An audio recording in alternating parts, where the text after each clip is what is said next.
Monsieur Hector, vous êtes dessinateur. Merci d'avoir accepté mon invitation pour l'interview. Donc pour commencer, est-ce que vous pourrez vous présenter? Oui, Régis Hector, 54 ans et demi. Voilà, et puis dessinateur, donc comme tu l'as dit, et dessinateur illustrateur dans le groupe EBRA, c'est-à-dire Républicain Lorrain, SAPU, Rouge Matin, et depuis aussi pour le Journal des enfants. Bon, voilà, ça fait maintenant depuis 1986 que je suis rentré en Républicain Lorrain. J'ai beaucoup travaillé d'abord dans la publicité, et ensuite j'ai beaucoup collaboré, et je collabore toujours tout le temps avec la rédaction maintenant pour illustrer des articles et puis les pages intérieures du Calmar. Ok. Pourquoi vous avez décidé de faire dessinateur? Parce que je savais faire que ça. Je n'aimais pas les maths. Non, mais moi j'ai dessiné. J'ai vendu mon premier dessin, je devais avoir 13-14 ans. J'ai fait un dessin pour une affiche, je me souviens encore, ça s'appelle pour un concours de belote ou de tarot. Et puis on m'a donné un billet de, je sais plus, on les paye pour ça, et je me suis dit, tiens, c'est bien ça, on peut gagner ça. On peut gagner un peu d'argent en dessinant, et puis en fait, j'ai vraiment voulu vivre de mon dessin depuis très jeune. Quoi. Avant vos 13 ans, du coup, vous commencez déjà à dessiner? Vous étiez déjà un peu fan du dessin? Moi j'ai toujours dessiné, les mercredis après-midi et même les jeudis après-midi, parce que moi je suis de ceux qui ont connu le jeudi après-midi. Moi j'étais chez ma grand-mère, pour avoir la paix, il y avait une rame de papier complet, différentes couleurs, puis moi je passais ma journée à faire ça. J'ai toujours dessiné.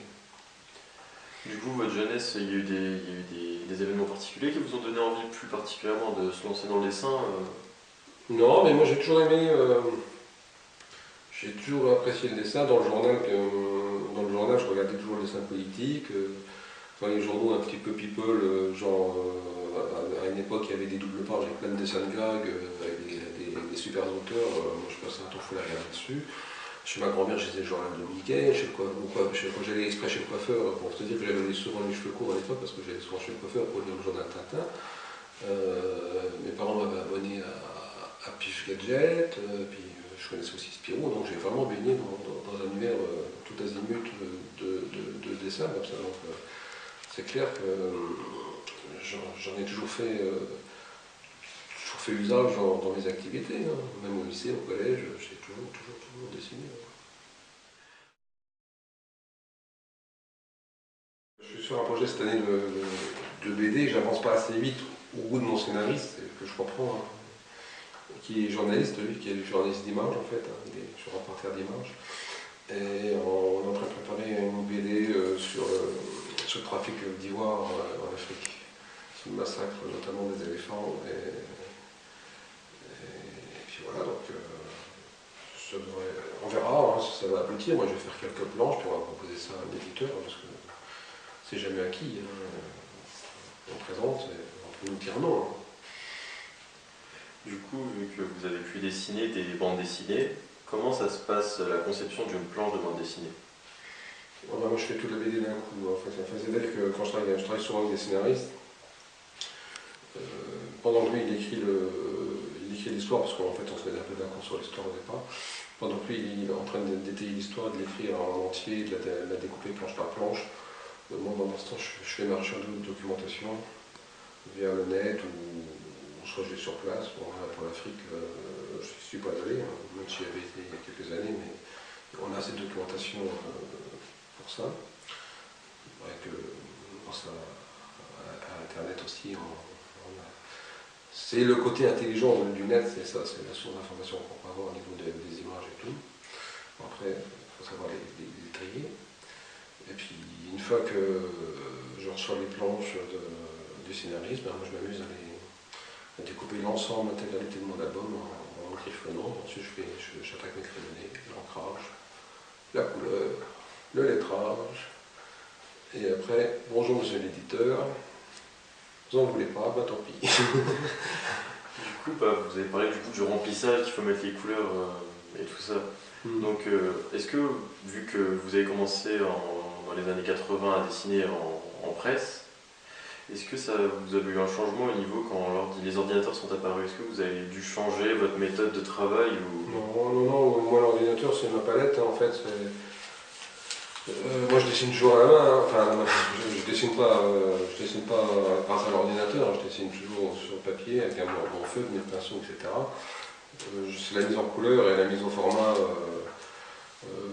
pour édition avec lequel je passe par l'ordinateur, hein. Mais sinon ça m'a permis d'être plus propre parce qu'avant je faisais mes couleurs à la gouache, en pastel, en fait dès que j'ouvre un pot de peinture elle est partout.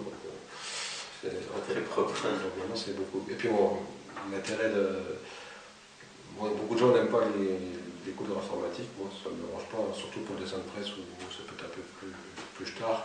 Et après ça à nous de jouer avec toutes les palettes qui existent, tous les filtres qui existent. C'est un outil comme un autre, hein. Et ça permet des corrections à volonté. Hein. Souvent, il faut être fortiche pour faire de la couleur directe. Hein. On va se planter. Hein. Parce que là, je me trompe. Oui, c'est repassable. Ouais. Donc une dernière question pour terminer cette interview. Est-ce que vous aurez un conseil aux jeunes qui aimeraient se lancer dans le dessin?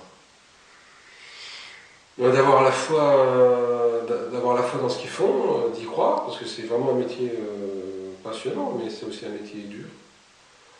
Les places sont chères, le statut de dessinateur est, je dirais, quand même moins bien reconnu maintenant qu'il l'a été à une époque. Tout le monde a applaudi, c'est pas ce que je veux dire, mais après les attentats de Charlie Hebdo, tout le